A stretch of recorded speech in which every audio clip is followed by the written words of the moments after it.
செவ்வாய்க்கிழமை எப்பவுமே போகிறது பெஸ்ட்டு. செவ்வாய்க்கிழமை இன்னொரு விஷயம் சொல்கிறேன், செவ்வாய்க்கிழமை வாங்கக்கூடிய பொருள் என்றைக்குமே உங்களை விட்டு போகாது. ஆனால் செவ்வாய்க்கிழமை யாருமே வாங்க மாட்டோம், வெறுமனை போயிருந்தான்னு சொல்லுவாங்க. இது ஒரு மித்து. செவ்வாய்க்கிழமை டாக்குமெண்ட் பதிய மாட்டாங்க, வண்டி வாங்க மாட்டாங்க, கல்யாணம் பண்ண மாட்டாங்க. நோட் பண்ணுங்க, செவ்வாய்க்கிழமை எந்த காரியமும் செய்ய மாட்டாங்க. அன்னைக்கு செஞ்சா அவன் ஜெயிச்சிருவான்.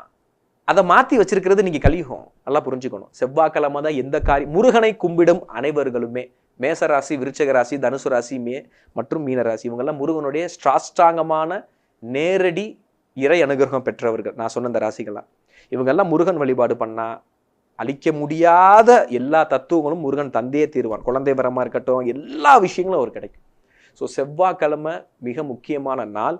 எல்லாரும் செவ்வாய்க்கிழமை வாங்குவது சால சிறந்து. எஸ்பெஷலி நான் சொன்ன இந்த ராசி. ஆனால் ஜாதகம் பார்த்துட்டு செவ்வாய்க்கிழமை உங்களுக்கு உகந்ததான்னு பார்த்துட்டு செய்கிறது நல்லது. ஆனால் முருகன் அவதரிச்சது, முருகனுடைய தத்துவம் செவ்வாயே.